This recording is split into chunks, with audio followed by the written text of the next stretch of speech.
Hello everyone, I am Xerix, Lord Sentinel, and welcome back to Century of Economy. When we left off, the Spanish and pirates are putting the axe to the Americans in Cursed, as well as eyeballing each other in a standoff over Voyanui. Now, on to the action. The Corazon Dorado explores a gold island, finding plunder, a Barbary banner, relics, and the Nui Codex, which will allow her to sail through islands. The plunder freezes the Dorado for a turn, but the Spanish don't mind. At the end of their turn, the Spanish launch the Paradoja with a captain, helmsman, and explorer, and the Ocean's Edge La Resolucion with a captain, helmsman, firepot specialist, cannoneer, and oarsman at the Lagoon Island. The Cursed Runners make land at the Triangle Island in the south, finding lumber. The Sea Devil positions herself to try and protect the runners. Back at the home island, the King Jones repairs her mast again, and the Serpent's Fang fires ineffectively against the pirate attackers. Most of the pirate superships have moved away from the campaign against the Cursed. The Zeus is still quite damaged from the double wave attacks of Namzu. However, the pirates have significant numbers and far superior ships to the Cursed. The Cheyenne docks at a gold island on the far side of the map, with pirate allies about. The French take an uninteresting turn and launch Le Republicain and La Versailles, each with a captain, helmsman, and oarsman at the trading port on Bone Temple Island. They also purchase a town and port upgrade. The pirates continue to search for buried chests at Voyanui, finding a few between their ships docked there. The Sea Devil is triple-teamed by Rananoidea, the Silver Dagger, and the Stormstalker, proxied by Belladonna. The cannon barrage is fierce, taking the Devil down to only 2 masts standing. The Black Pearl and Terror ram and board the King Jones, slowly but surely eliminating all of her crew. The Terror uses an extra action to move away, allowing the Zeus to sail past. The Bauchuan approaches the stern of the Cheyenne. The pirates use the Whirlpool and Portal to bring more ships into the area around the Triangle Island, surrounding the Cursed. Among the ships brought in is the Spanish main Harbinger.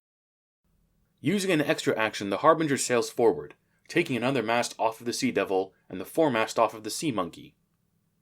Ophidius swims into Spanish waters. The Spanish are not pleased with this. Laden pirate runners begin to head for home, under heavy guard. The Spanish send the Profeta de la Fortuna through a whirlpool, emerging at the Bone Temple Island. The Spanish launch again at the end of their turn, putting the Santa Colombo with captain, helmsman, cannoneer, firepot specialist, fire shot, and an oarsman, El Extremadura with a captain, helmsman, cannoneer, firepot specialist, exploding shot, and oarsman, La Serviente with captain, helmsman, firepot specialist, exploding shot, and oarsman, into the water at the Lagoon Island. They also build Castillo de Infanta on the gold island that the pirates had been sneaking to.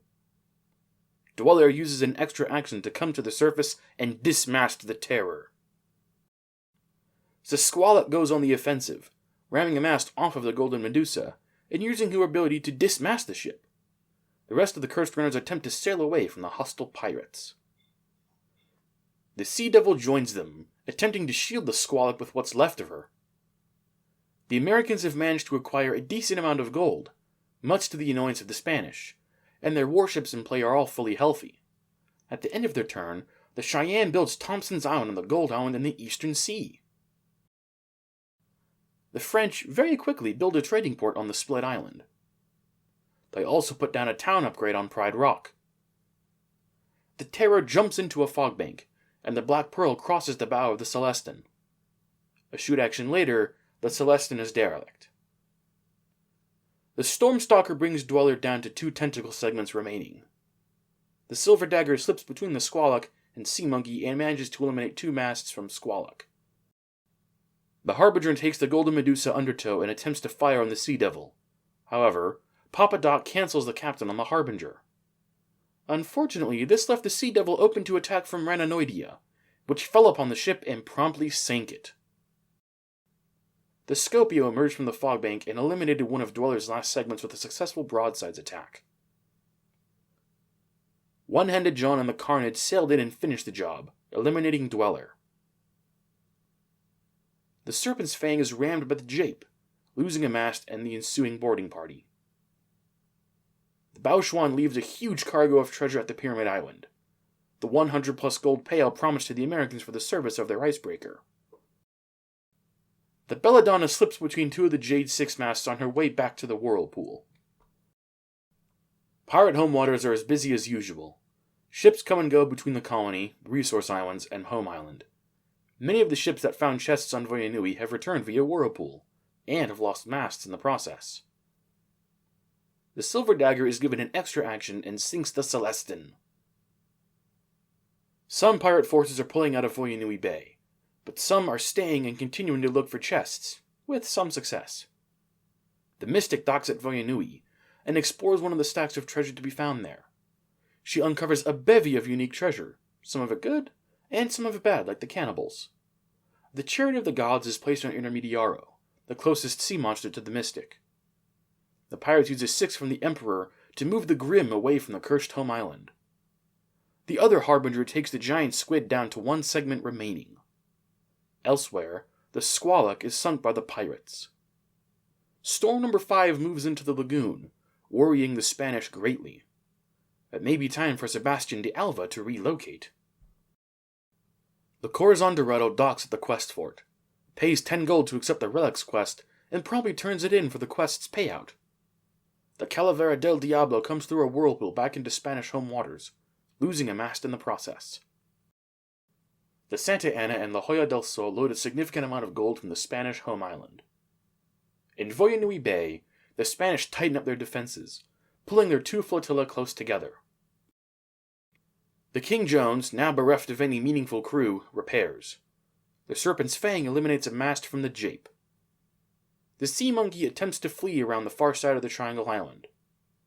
The Grim unsuccessfully rams the Harbinger. The Americans have a glimmer of hope. With a remote launching point now available to them, they can safely spend some of their gold without worrying about potential Spanish attack, and they have figured out a way to get their massive payday from the pirates home. They launch the Frontier, Philadelphia, and New Orleans from Thompson's Island. The Bruja and Silver Dagger hunt down the Sea Monkey, dismasting the ship.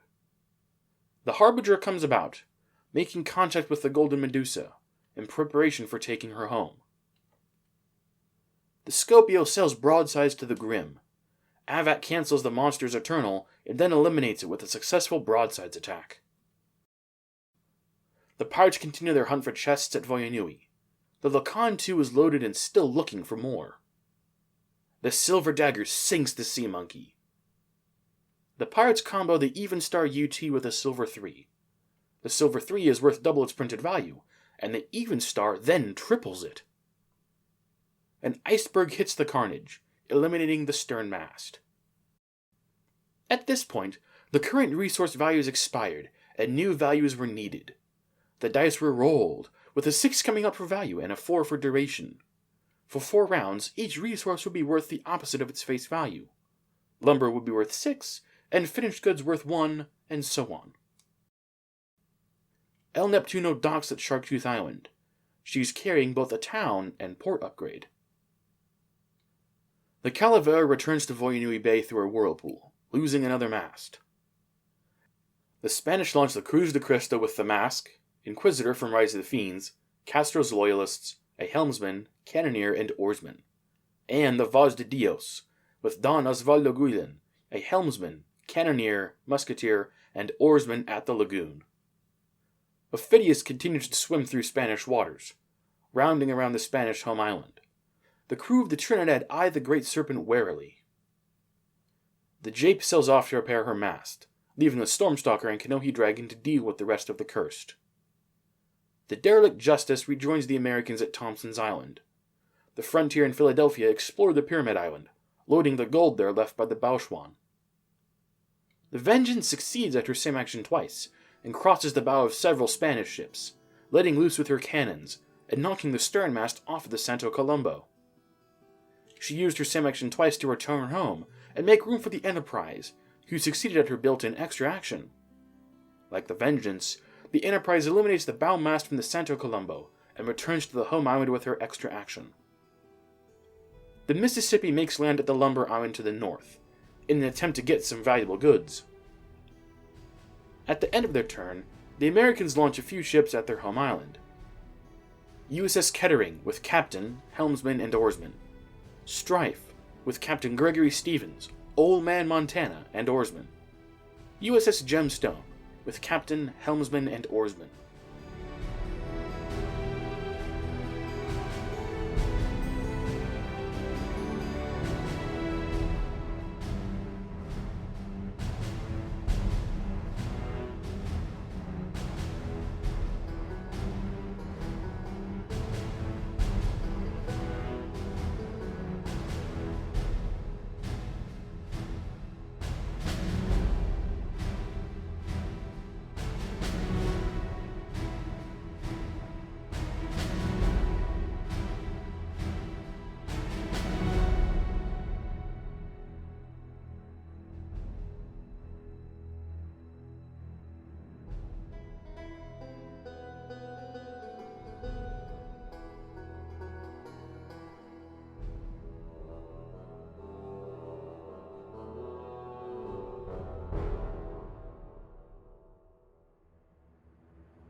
The French continue to gather resources and gold.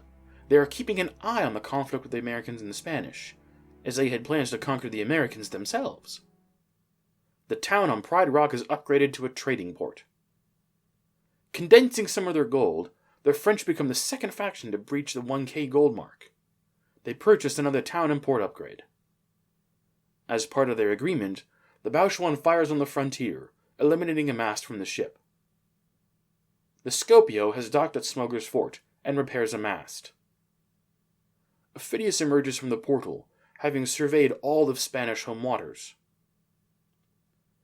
At the end of their turn, the pirates launch several one-masted ships from Smuggler's Fort. The Mermaid, Zephyr, Smiling Jim, Rover, and Snipe.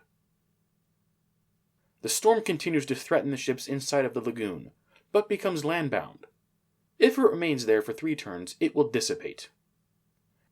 And that wraps up this report. The Americans are resisting and seem to be putting up more of a fight than the Spanish thought. The Cursed are all but eliminated, with less than 10 ships in the water. The French continue to sit back and watch, though that may change. If you want to see what happens next, make sure you're subscribed. If you liked what you saw, hit that like button. Thanks for watching, and I'll see you all next time.